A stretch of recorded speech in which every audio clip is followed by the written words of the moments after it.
It's day 55 for chickens number 1.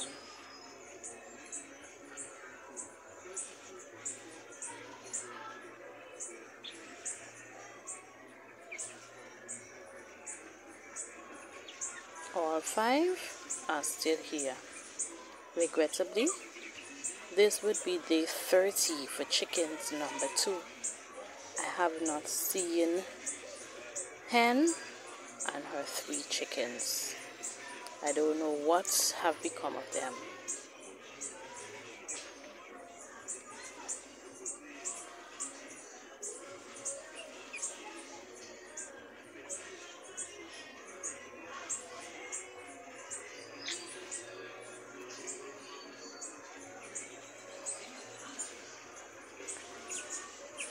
It seems like in the afternoon I have a better chance of feeding these chicks without the mature fowls beating them.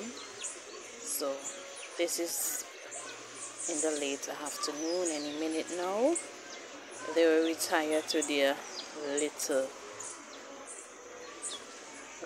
lemon tree where they sleep.